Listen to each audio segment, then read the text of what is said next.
Well, hello everyone, it's Barry here. Welcome to my Virgin Kitchen. I hope you are well. Today we are making something I've never ever made on the channel before. This is biscotti. If you're seeing it on the screen right now, I've already made it. We're going forward in time, but back in time.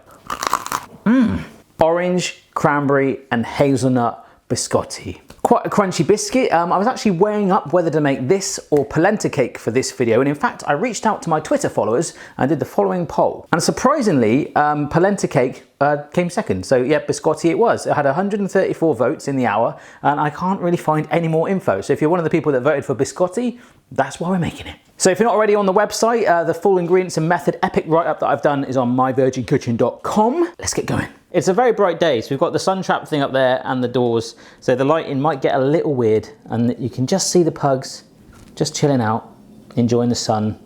All right, first thing we've got here is a baking tray. This is lined with a silpat. It's amazing. I can't believe I've never had these before. Basically like a silicone mat. I'm gonna get a My Virgin Kitchen one made up, I think. But if you haven't got one of these, just some baking parchment cut into a rectangle like this, okay? I don't know why I'm doing that, but it's quite addictive. But we'll put that to one side for the moment.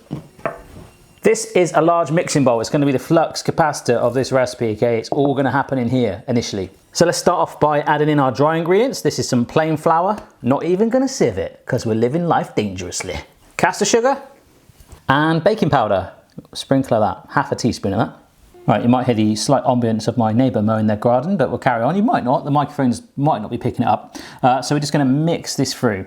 So we've got white on white on white. Sugar, flour, baking powder, all going together. Just get it nice and well combined. All right, beautiful. So to me, that just looks like flour now. It's cool, but it's discreet. We've got sugar and the baking powder hidden in there, but now we're gonna add in our eggs. Right, so we're gonna add the eggs in one at a time, because if you can add 3 at once, well, unless you've already pre-cracked them, you're pretty darn good at egg cracking. In fact, you're excellent. So as we mix this through, it's gonna create a teeny bit of a dough. The wetness is going to start to grip those dry ingredients, but 1 egg isn't enough. Second egg, alrighty, that should start to make it a little wetter. You could be doing this step with your hands if you like. We do need to get them in later, but I'm going to try and avoid that as much as possible just for the moment. Yes, last egg. All right, that's getting much more doughy now. And a pun that I like to use very, very often is, it might not look very tasty right now, but I promise you it will taste good dough. Cooking banter, that is. Yeah, some bits in here that are like really nice and wet now. That's good. Still some flour hanging out at the bottom, but we'll get that later. We'll get it. Let's add some flavour in here. So you can really tweak this any way you like. You could maybe add some mixed spice or cinnamon right now for maybe an autumnal vibe. But I'm not ready to give in to autumn just yet. This is the zest of 1 orange. Don't put any juice in, the zest will be enough. Can really smell the citrus flavour coming through my nostrils right now. So hopefully one day the power of the internet will enable you to smell what I'm doing. Just imagine that. And then I'll just start a smelly channel. It'll just be like, look, something, this smells. 100 grams of hazelnuts. Now these are blanched hazelnuts and they're whole, okay? I was mulling over bashing them, but we're gonna slice them in a bit, so I think we're gonna stick with this. And 100 grams of cranberries, so hopefully getting some nice flavor, smell, and color. Now we'll do our best to just incorporate that through initially, just to get it stuck in that batter, or dough. Just get it gripping it. So it's all nice and stuck in there. It smells amazing. We need to knead it now. We need to knead. Homer and I would like to apologize for the number of dad jokes and unnecessary food puns in the video already. Let's move on. All right, so I'm just putting down some more plain flour on a surface. Feed the birds, 2p a bag, Mary Poppins style. Yeah, the singing is optional, but whoa, look at this sticky dough. Ah. Smells so good though. A bit more flour on top. Get the spatula out of the way. Now this is a bit controversial. I'm wearing my ring, but I'm going to take it off because a lot of you comment if I knead with my ring on, all right? So I'll let you decide. So with clean hands, we just knead this together using the plain flour on the board. We're just going to sort of help randomize it and shape it into a log. So we're not really trying to dry it out, but we just want to prevent it from sticking. And also it does make it a lot more maneuverable now. So what we can start to do is just see how pliable it is. Get a little extra flour if you wish. But as soon as you're ready, we take it from this to this. And then we can start to really shape it.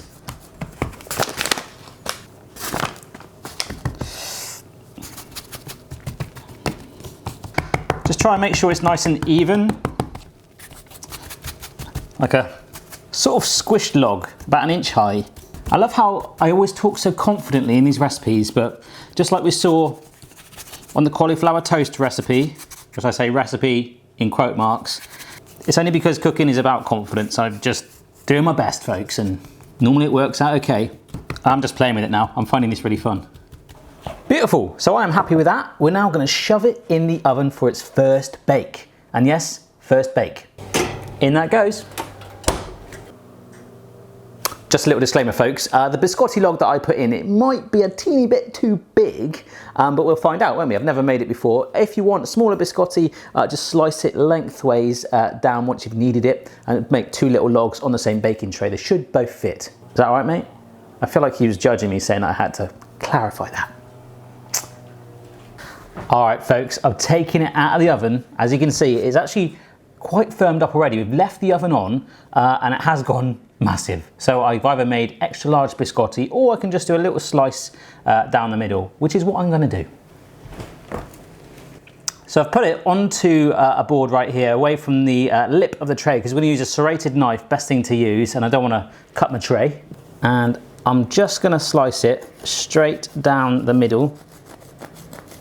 Just run my knife under it to loosen it up a little bit. Alrighty. So we've now got 2 pieces. And what we're gonna do is just slice it in diagonals about 1 inch thick. There we go. And I'll spin it round and do the sides. So this is exactly the same as how it would have looked if you did it with 2 logs. I'm just gonna have flatter edges, that's all. And I keep raving about the smell, but it's really cool. So now each of these individual pieces can be laid down back on the tray. So because of the rounded edges, it's gonna be hard to stand them up, or you could rest it against the edge like that if you want. I'm gonna actually eat mine. It's all about taste testing, right? But then what we'll do, we'll take the longer pieces we've cut off and then just stand them up on their sides like this. There we go. So with them all turned over, the oven stays at the same temperature. It goes back in there for about 6 to 7 minutes. We'll then turn them over, do another 6 to 7 minutes, and hopefully they should be golden brown. Oh, it smells so good.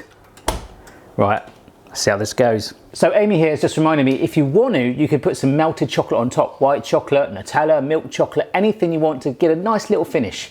I'm going to choose not to do that today. But if you want to, now would be a good time to get it ready. Okay, so that's been the first, well, what I did say was going to be 6 minutes, actually turned out to be 10. I've got a nice little golden tinge on there, so I'm just going to turn them over. Yeah, just use some tongs. Oh yeah, I can feel there's a nice crunch on there already, because that's really what we're looking for. So just turn every single one of them over.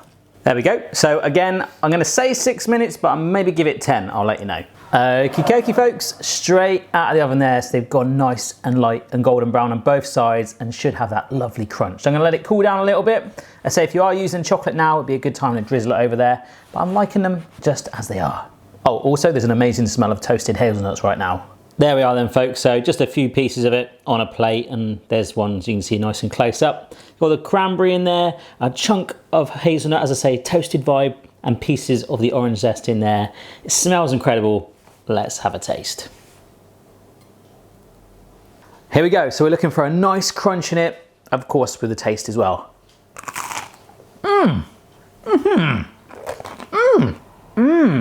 That is a heck of a mouthful, and I love it. Serve it alongside some coffee, tea, maybe? Ugh, if you like tea. As you know, I don't, but it's phenomenal. The toasted hazelnut taste, the orange zest, and the little sweetness of the cranberries in there, phenomenal. Please try this recipe out. If you do, tag me in your pictures at My Virgin Kitchen on your social media of choice. Everyone has a choice, right? Subscribe for regular recipes and food fun. Let me know down below what recipe you want to see next, and I'll see you again next time. Also spent this entire video trying to come up with a biscotti pun. So if you can come up with one, let me know down below.